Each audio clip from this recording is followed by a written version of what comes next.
Last year was a really solid year for Godzilla figure collecting. Hiya Toys put out about 10 new figures out here in North America. Monster Arts put out 13 new figures here in North America. If you count Shin Orthochromatic, I know it's only in Japan right now, but it's coming. It's almost here. And then Super 7, the Ultimates line, which I think most of the people watching my content, those are the figures that they care about the most. They put out about 7 new releases last year, and that doesn't count, you know, any new entries into the Ultimates mainline, which I know people are waiting very patiently for. But lots of product, lots of figures, lots of representation. There's Showa releases, Heisei releases, lots of -1 representation across the board. But one thing that seems to be consistently happening, and I feel like it's getting worse with time, is this mass hysteria that happens whenever a new batch of figures comes out, and there are these initial photos that people take of their figures and they post online. Most of the time, I think it's well-intentioned people. They're just happy to have their figure. They take a photo of it in whatever lighting conditions they have around them, and they post it. And, you know, they're just like, hey, got this new figure. And sometimes these figures are not in the best lighting conditions, maybe not the most clear photos. Maybe they're zoomed all the way in on the figure when that's not a realistic depiction of how you're going to be enjoying these things. And I don't know what it is, but people just seem to like take these photos, find some issue with the figure depicted in these photos, and it just runs with it. Like, it just spreads like wildfire. It's insane. I don't know why this keeps happening and why it seems to be getting worse with time. When those first solicitation photos of Godzilla Evolved came out, that figure looked really good, and I think that most people were really, really happy with how it looked. You know, they were using the final CGI files, the paint apps looked really great. The price tag was, you know, it's still too high for what it is, and I'm happy to say that. I love the figure, but I think it's way too expensive. But those solicitation photos came out, and then we saw it in person at a convention, and then the resin prototype started to sag at that same convention after a day or two.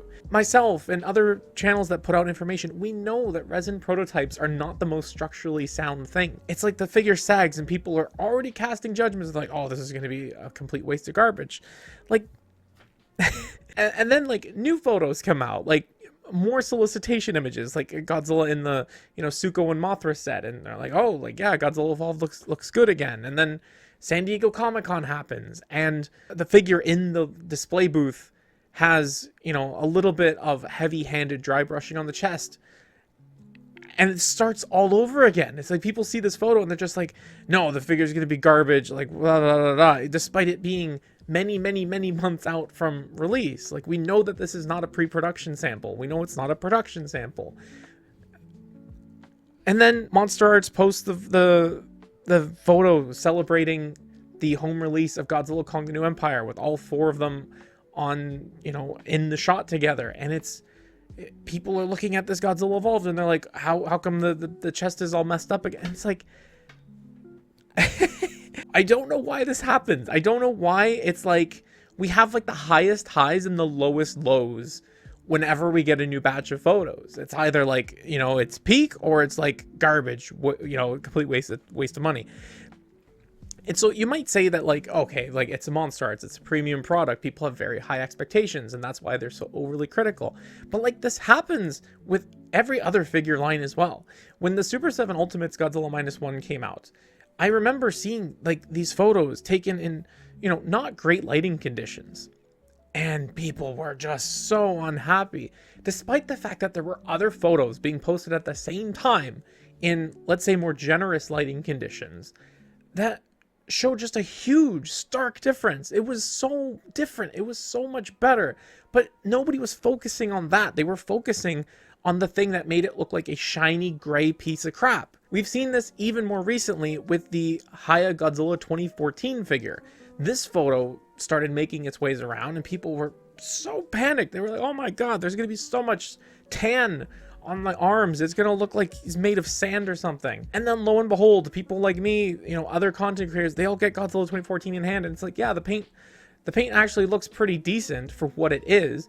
You know, I do have my issues with the way that they've applied the paint, not in the, you know, quality control or variance perspective. I mean, like, I don't like the back of the legs being tan, but that was the decision they went with, and you know, whatever. And now with the Monster Arts Scar King, we're seeing like Elbowgate 2025, where people are saying, oh man, like he can't even bend more than 90 degrees and he's got double jointed elbows.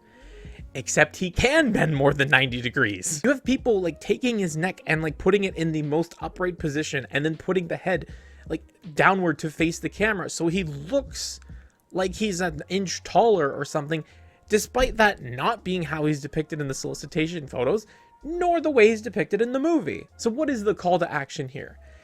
The call to action is not to stop taking photographs of your figures, right? Like there are people out there, they get excited, they take a photo of their figure, they put it out on the internet, they want others to see it, want others to engage with it. That's totally fine. I have no problem with that. You know, keep on doing that. It's good stuff. I just wish that like as a collective group, we could just chill the hell out when these photos come out and say, look, like this is one person's copy.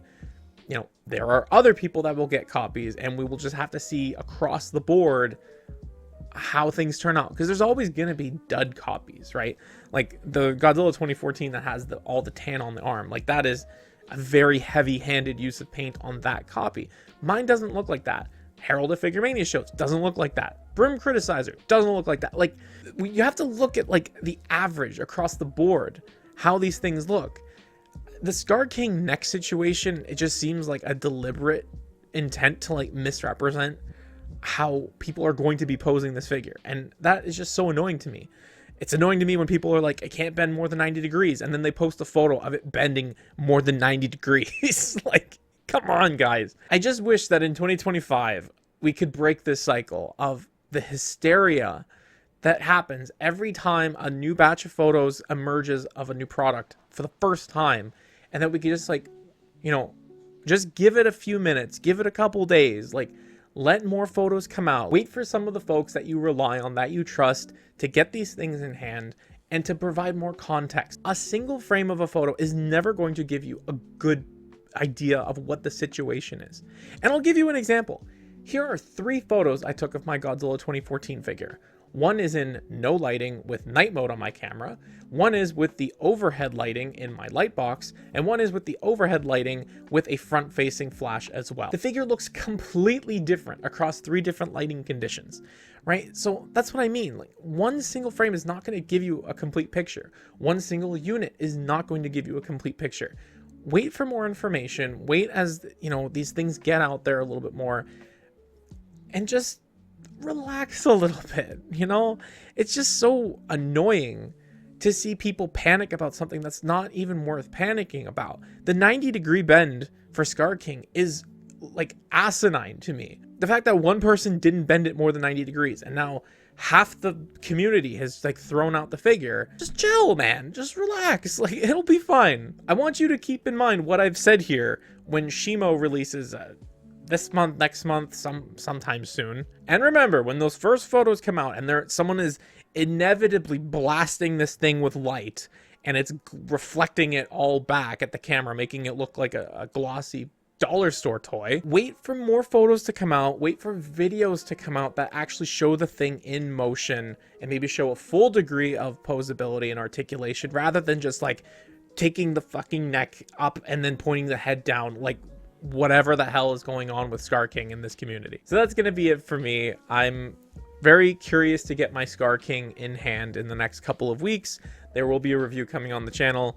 We'll fully investigate all the range of articulation, what it can do, what it can't do. Some great videos out there already. Figure Mania show, and then Articulation series has been doing a series of variance comparisons, like showing you 4 different units, which I think is great. And you know, kudos to Michael for footing the bill for 4 monster arts with every release. You know, I'm trying to bully him into buying 4 Shimos, but I don't think that's going to happen. I hope you are all starting off with a great 2025, and I hope that the year brings you everything that you deserve. So until next time, I'll talk to you again soon. Bye-bye.